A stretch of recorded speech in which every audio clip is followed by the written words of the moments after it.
Good afternoon, everyone. This is the Doctor. It's another beautiful sunny day out here in the Pacific Northwest right now. I hope wherever you're at, it is just as beautiful and you are able to get out and enjoy it. If you are new to the channel, please do hit that subscribe button. I am trying to hit 5,000 subscribers to get sponsored. It would make a huge difference to me if you did hit that button.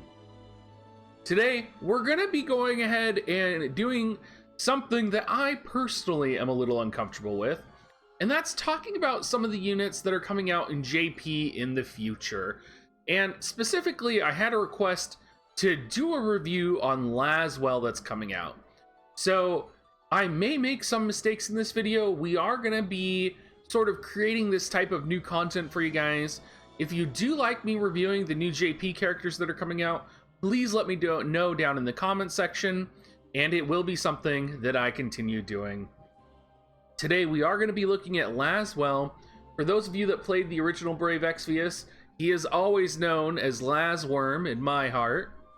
And Lasswell is, to my understanding, a very powerful unit that's come out in JP. And I believe people are calling him the new Ice Sid, is what I've heard. I'm not sure, looking at his kit, that that's quite accurate. But he does have some interesting abilities. Of course, let's go over his stats first. He has 2,255 HP, not the highest, and he only has move 3, jump 1, which of course is going to be something that we're going to be talking about as we transition here in the future. He has luck plus 20%, and his base luck of 169 plus 26 is actually very high. So he is going to have very good accuracy. He's also going to have very good evasion. His attack is 287 plus 76. That's going to put him well over 350 base attack. Magic power, not important, but agility 56 plus 8, putting him at a base 64 agility, and dexterity at 150 plus 49, with an additional critical hit rate plus 22. His master ability is going to be slash attack plus 5. And you notice he gets an additional accuracy plus 15 here. And when we talk about accuracy, when we talk about being able to deal damage, Lasswell really is a good anti-evasion unit.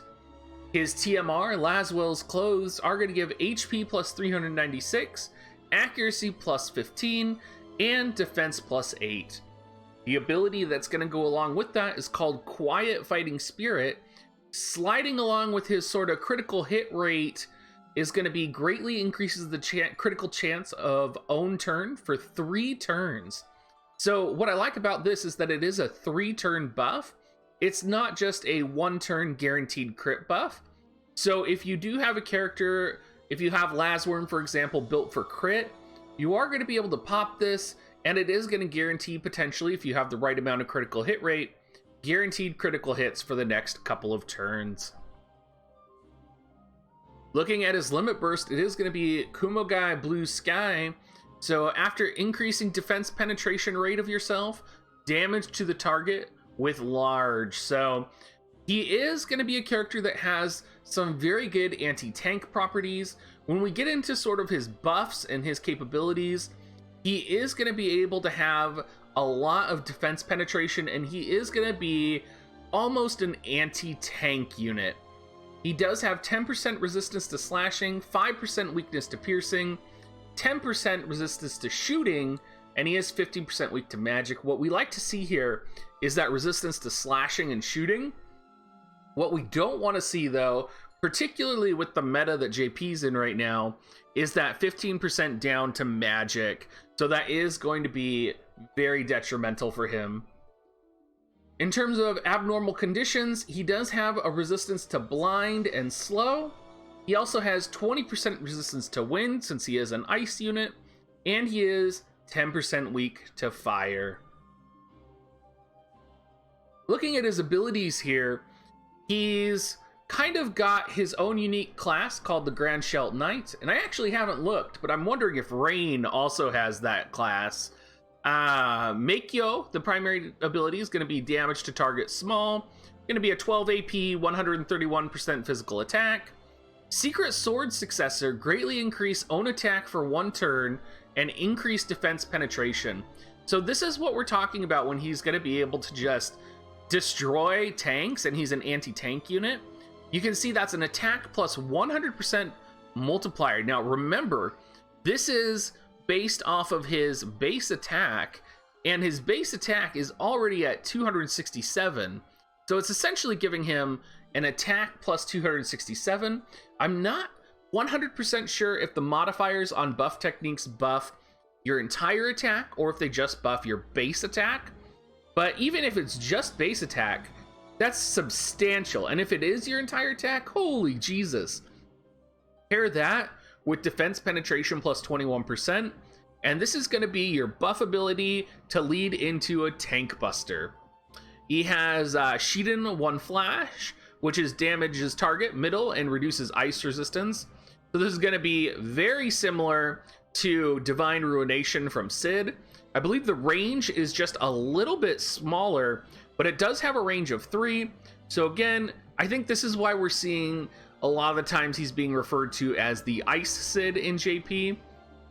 Now, one of the most powerful abilities, I think, when looking at Lasswell, is his ability to use Bunshin.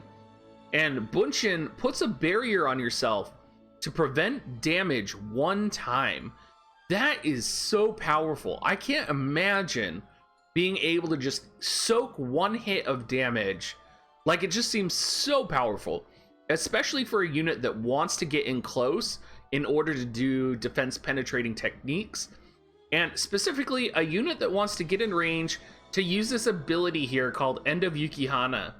Now, this attack you do have to be next to the opponent for, and it is a 250% physical damage attack for 24 AP, which is very low AP cost. And the reason we're talking about this ability is because there are ways to buff this ability as well. So End of Yukihana is enhanced by an ability called Nothingness right here. And Nothingness is a passive that you can set, which will add defense penetration plus 39% onto End of Yukihana. And it'll increase the power and accuracy. Now, Ultima did not have the information on the power and accuracy that it would affect on Yukihana, but 39% defense penetration on, if you go back and look at it, a 250% physical attack technique is very powerful. And if you can imagine that being paired with Secret Sword Successor, that's almost a 60% defense penetration tank buster. So he is very powerful and definitely not to be messed with. For his sub abilities for Ganshelt Knight, he is going to have Awakening, which will remove all target enhancements, which is very cool. He's going to have Breaking Ice Storm, which is going to be similar to Sid's Hallowed Bolt. I would say it is a 2-strike attack, and it's going to be about 161% modifier, including the chains. And then his counterattack ability here is Clear Mirror Retribution, and it's probably counterattack when damaged by physical attack. There was a lot of recommendations that you use the Dragoon sub counterattack ability. I really think you're going to want to use Clear Mirror Retribution. I think most of the time when we're looking at primary or specialty jobs that have counter abilities, they do normally have higher proc chances, at least from what I've sort of figured out when I've looked at counter abilities in warthevisionscalc.com, is it seems like any specialty counter has a higher proc chance. So I think you're probably going to want to set this instead of the Dragoon counter ability. In terms of passives, he does of course get Blade Soul. It's called Sword Soul here, but it is Blade Soul from Samurai, which is going to be attack and evasion rate up and defense down. So defense -3, but attack 25%, evasion 12%. I think Sword Soul you're going to want to set all the time. Nothingness is actually very situational. Ultima definitely recommended that you do set Nothingness all the time. I think that's actually not true, though. I think your end goal might not always to be using End of Yukihana. So you might want to level up Attack up level 1. You might want to set Jump +1 depending on the arena map that you're in, or depending on the Guild Wars map that you're in. I really don't know how the AI trigger will affect using End of Yukihana either. So if you're thinking about Guild Wars, if you're thinking about Arena, I'm really not sure setting this passive is going to be a good idea. So I would really look at attack up, even HP up, maybe to allow him to survive just that little bit longer. Again, something to think about with him. And of course, for counter abilities, I would recommend Clear Mirror Retribution. I'm not going to go over the Samurai sub-abilities or the Dragoon sub-abilities. I think most of you guys, if you've been playing for a while, are aware of them. I will just go over briefly, though. For Samurai sub, you're going to be looking at Illusion for Evasion. So you're probably going to be subbing Samurai with Lasswell, popping that Illusion so that he gets that bonus to Evasion, and then moving in so that he can evade but also deal damage. Sub Dragoon would be very... it would be situational for me. I think it would depend on the team comp. I do know that Sub Dragoon can be very powerful. However, with access to all of the abilities that he has, I think it's more likely you're going to be subbing Samurai for that enhanced evasion. Now, looking at cards, he is going to be a character because he has a slash character main that is going to be very powerful to gear up. These are just a couple options. You could do Moraga for the slash attack plus 35. They did have the Titan card come out, which is very similar to Odin, except that it's going to be Man-Eater for the entire party on physical attacks. So Odin, of course, would work as well. Secret Orders would work for slash attack plus 20, agility plus 10%. And then, of course, anything in regards to defense. So this could be Leona's Castle. This could be the Lilith card. Anything that would turn him into more of a brawler would be very powerful as well. In terms of Espers, of course, we're going to recommend Behemoth or Odin. Human Killer and slash attack and attack is just going to line up too good. Behemoth's going to have that evasion. You could consider using Tetrasilphid for that extra evasion, but you're not going to get that extra damage. Of course, Odin, probably your best bet, but if you have Behemoth, that works too. Also, keep in mind that in JP, there are going to be other Espers that are going to be out when Lasswell comes out. So that's going to be Fenrir and Red Chocobo. Each of them both has plus attack, plus evasion, and they both have slash attack. So overall, you have a lot of Esper options, and you could go down any of these paths, and you should have at least a couple of these by the time Lasswell comes out in Global. Thank you so much, you guys, for listening. This is a little bit of a different type of review. If you guys did like this, if you found it was accurate or inaccurate, please go ahead and leave it down in the comments section. Again, this is completely new to me.